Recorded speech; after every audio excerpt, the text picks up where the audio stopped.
May Sabado ng umaga na ganap na sakuna para kay Donald Trump. Hindi ito normal na ingay sa social media. Ito ay tuloy-tuloy na pagwawala, parang taong nawala ng preno. Pagkatapos lumabas nung Biyernes ang mga datos na malinaw na nagsasabing tumataas ang inflation, nagpasya si Trump na maglabas ng isang op-ed sa Wall Street Journal para igit na fantastic daw ang takbo ng ekonomiya niya. At hindi pa doon nagtapos, ipinakalat ng White House at iba pang opisyal na account ang artikulo na parang mismong Wall Street Journal ang pumupuri sa kanya. Hindi iyon totoo. Opinyon iyon na binayaran at puno ng kasinungalingan. Habang ang mga tao sa Amerika at sa mga bansang kaalyado ay ramdam ang bigat ng mahal na bilihin, ipinipilit ni Trump na hindi raw totoo ang sinasabi ng mga ekonomista. Sabi niya, ang taripa raw ay hindi napapasa sa mga consumer. Ngunit alam ng lahat na mali iyon. Ramdam ito sa grocery, sa gasolina, sa upa, at dito sa Pilipinas, ramdam din natin ang epekto, mas mahal ang imported na bigas, mas mahal ang fuel para sa jeepney at bus, mas mabigat ang araw-araw na gastos ng pamilyang Pilipino. Ipinagmamalaki ni Trump na minana raw niya ang wasak na ekonomiya at ngayon daw ay mababa ang inflation at mataas ang growth. Pero nung Biyernes, lumabas ang Producer Price Index, mas mataas kaysa inaasahan, pinakamainit mula pa noong kalagitnaan ng 2025. Ibig sabihin, paparating pa lang ang dagdag presyo sa mga tindahan. At habang nagsisinungaling siya sa papel, ang karaniwang tao ang nagbabayad. Sa halip na tugunan ng realidad, patuloy ang pag-grant niya online, mga akusasyon ng fraud, paninisi sa iba at pagbaluktot ng katotohanan. Ang mas masahol, ginagamit niya ang kapangyarihan para patahimikin ang mga nag-uusig ng tunay na krimen, habang ang mga kaalyado at donor ay tila may VIP access sa kapatawaran. Ito ang larawan ng pamahalaang mas sinuuna ang sariling interes kaysa kapakanan ng mamamayan. At habang ang mundo ay humihiling ng katatagan, lalo na ang mga kaalyado sa Asia Pacific, ang ipinapakita ni Trump ay kaguluhan.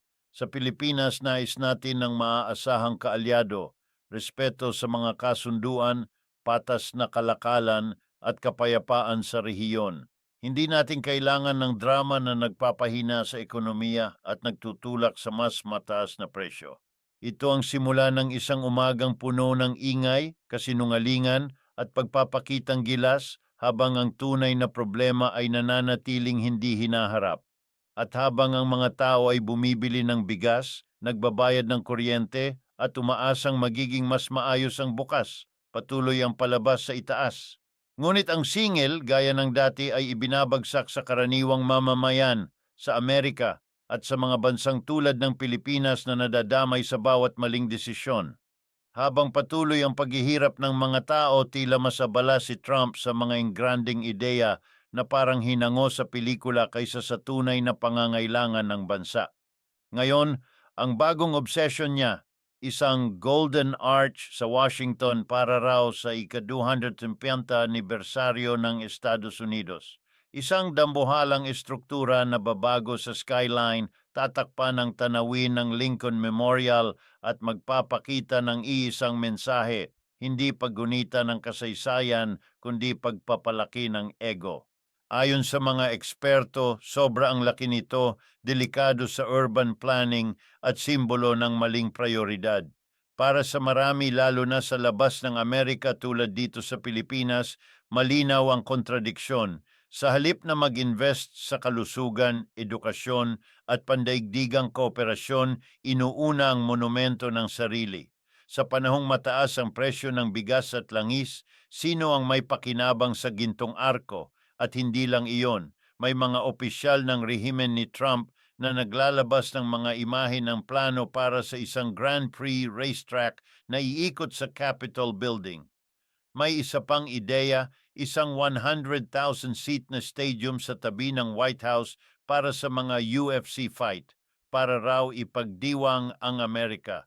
Ngunit para sa karaniwang tao, ito ay parang panunuya. Hindi ito selebrasyon, ito ay pagwawaldas. Isipin mo ang mensaheng ipinapadala nito sa mga kaalyado sa Asia, kabilang ang Pilipinas. Sa halip na magpakatatag sa harap ng mga hamon sa South China Sea, sa klima at sa supply chains, ang sentro ng kapangyarihan ay tila ginagawang theme park.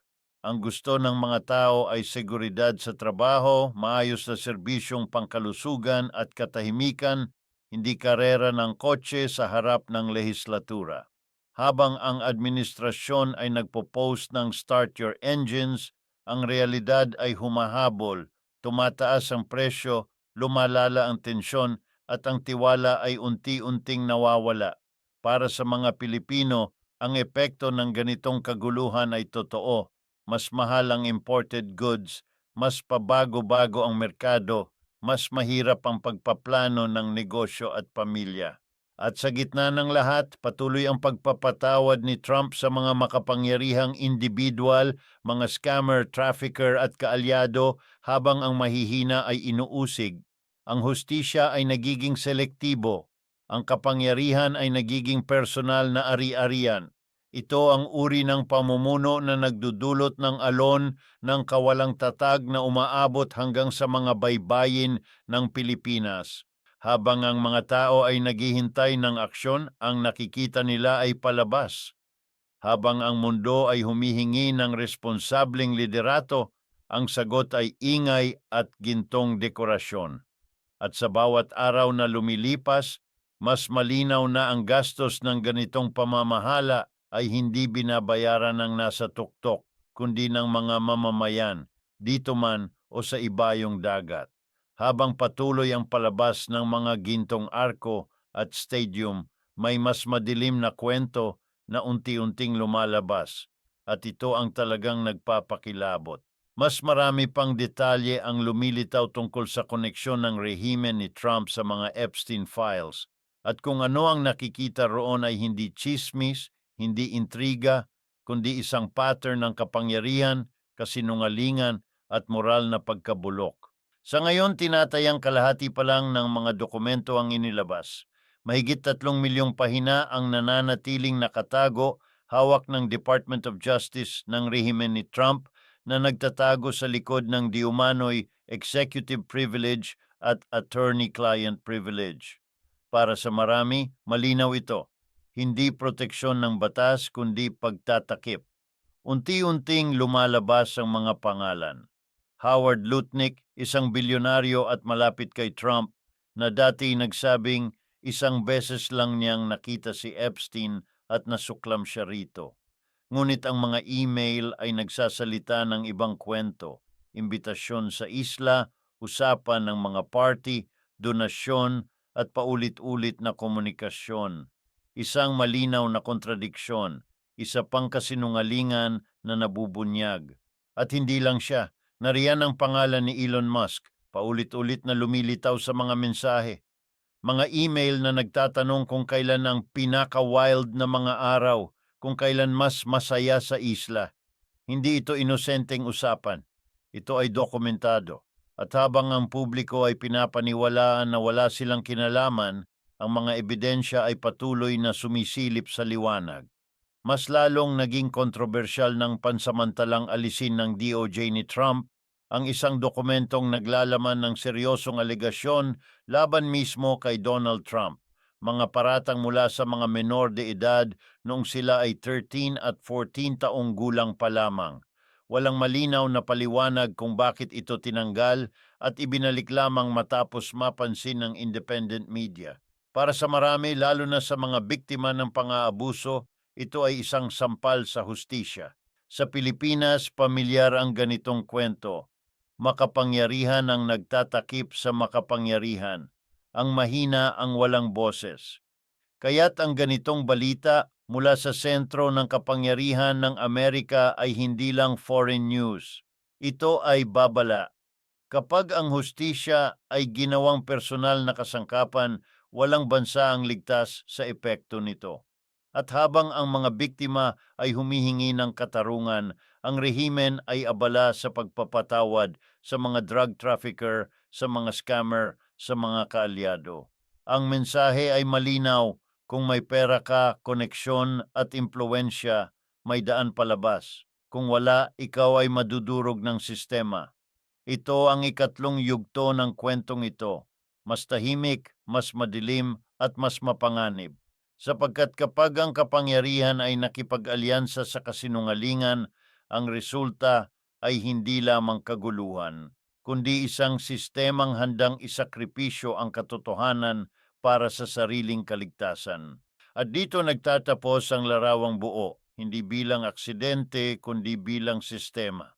Habang mas maraming detalye ang lumalabas, mas nagiging malinaw na ang kaguluhan, ang mga pardon, ang mga monumento, at ang pagtatakip ay magkakaugnay. Ito ay isang uri ng pamumuno na nakasandal sa ingay para takpan ang katotohanan, sa palabas para itago ang pananagutan, habang ang mga ahensya ng gobyerno ay pinupuno ng takot at politika. Ang mga tagapagpatupad ng batas ay tinutulak sa direksyong taliwas sa mismo nila. Mga kaso ang ibinabasura, mga investigasyon ang pinahihinto, at ang mga prosekutor na tumindig para sa batas ay itinataboy. Ang mensahe mula sa itaas ay simple. Ang katapatan ay hindi sa konstitusyon, kundi sa iisang tao. Sa gitna nito, ang karahasan at pang-aabuso ng kapangyarihan ay nagiging normal. Mga kwentong lumalabas tungkol sa mga inosenteng tao na hinaharap ng mga armadong puwersa sa sarili nilang pintuan, mga bata na nadadamay, mga pamilya na winawasak, lahat sa ngalan ng kaayusan. Ngunit alam ng marami na hindi ito kaayusan, ito ay pananakot. Para sa mga Pilipino, may pamilyar na kirot ang ganitong mga eksena. Alam natin ang bigat ng pamahalaang lumalagpas sa hangganan ng kapangyarihang walang pananagutan. At alam din natin na ang epekto nito ay hindi lang lokal. Kapag ang isang superpower ay nalulunod sa sariling krisis, ang alon ay umaabot sa buong mundo, sa kalakalan, sa seguridad, sa tiwala ng mga kaalyado.